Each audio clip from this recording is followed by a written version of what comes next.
Hikayat si miskin.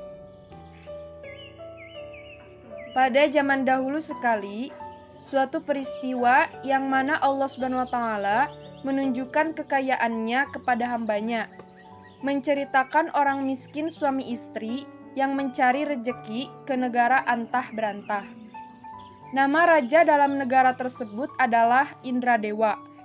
Beliau teramat masyhur. Raja-raja di tanah dewa tersebut takluk kepada Baginda dan membayar upeti setiap tahunnya. Suatu hari, Baginda sedang berkumpul bersama raja-raja, menteri, dan hulu balang serta rakyatnya. Lalu si miskin menuju ke tempat orang berkumpul tersebut. Orang-orang melihatnya.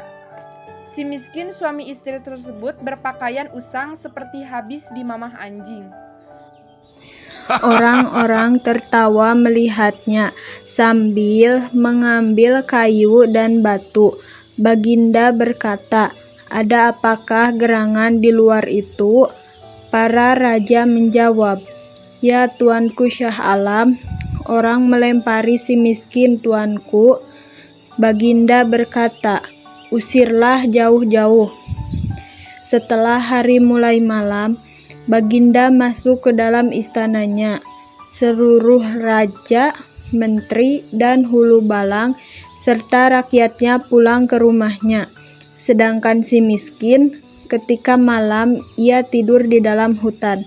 Setelah siang harinya, ia kembali masuk ke dalam negeri tersebut untuk mencari rezekinya. Tapi ketika sampai di dalam kampung, warga melihatnya. Ia pun diusir dengan kayu. Dan si miskin pun lari ke dalam pasar. Apabila orang pasar melihat si miskin, maka orang pasar melemparinya batu bahkan kayu. Si miskin menangis di sepanjang perjalanan karena lapar dan haus seperti hendak mati. Ketika bertemu tempat sampah, ia berhenti. Dicarinya makanan di atas tumpukan sampah. Didapatinya lah ketupat basi dan sebuku tebu lalu dimakan bersama istrinya. Ketika hari sudah petang, si miskin masuk ke dalam hutan tepatnya sedia kala. Di sanalah ia tidur. Setelah beberapa lama, istri si miskin hamil. Istrinya menangis meminta buah mangga yang ada di halaman raja. Si miskin berkata, "Diamlah tuan, jangan menangis. Aku akan pergi mencari buah mempelem untuk Dinda dan akan kuberikan kepada Adinda."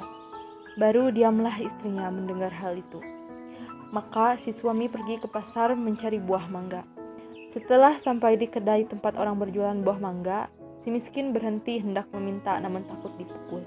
Orang berjualan berkata, "Hai miskin, mau apakah engkau?" Si miskin menyahut, "Aku hendak memohon belas kasihanmu, kasihanilah aku. Bolehkah saya minta buah mangga sebiji saja?" Orang itu merasa iba kepada si miskin. Ketika ada yang memberi buah mangga, sebungkus nasi, si miskin pun merasa heran kepada dirinya karena orang-orang pasar banyak memberinya. Karena dahulu ia tidak boleh masuk ke dalam negeri tersebut. Setelah ia berpikir mengenai hal itu, ia pun kembali ke hutan dan menceritakan kepada istrinya. Istrinya menangis mendengar ceritanya karena tidak mau makan buah itu kalau tidak dari taman raja. Ia kesal melihat istrinya, namun ia tak berdaya. Si miskin pun pergi ke istana. Baginda berkata, "Hai miskin, apa kehendakmu?" Si miskin menjawab, "Ampun tuanku, 1000 ampun. Hamba orang miskin hendak meminta daun mangga Syah Alam yang sudah jatuh tuanku." Baginda berkata, "Akan kau gunakan untuk apa daun mangga itu?" Si miskin menjawab, "Untuk dimakan tuanku." Baginda berkata, "Ambilkanlah setangkai untuk si miskin ini." Diambillah oleh si miskin seraya menyembah dan berjalan keluar. Setelah itu, Baginda masuk ke dalam istananya. Seluruh raja-raja, menteri dan hulu balang serta rakyatnya pulang ke rumahnya masing-masing. Si miskin pun sampai ke tempatnya. Sang istri pun menyambut sambil tertawa melihat suaminya membawa buah mangganya. Lalu dimakanlah buah mangga tersebut. Setelah 3 bulan lamanya, si istri menangis hendak memakan buah nangka yang ada di istana raja.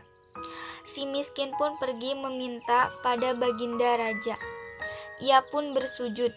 Baginda bertanya, "Apalagi kehadiranmu, hai miskin?" Si miskin menjawab, "Ampun 1000 ampun tuanku, hamba yang miskin ini hendak meminta daun nangka yang gugur di sehelai." Baginda bertanya, "Hendak kau apakan buah nangka?"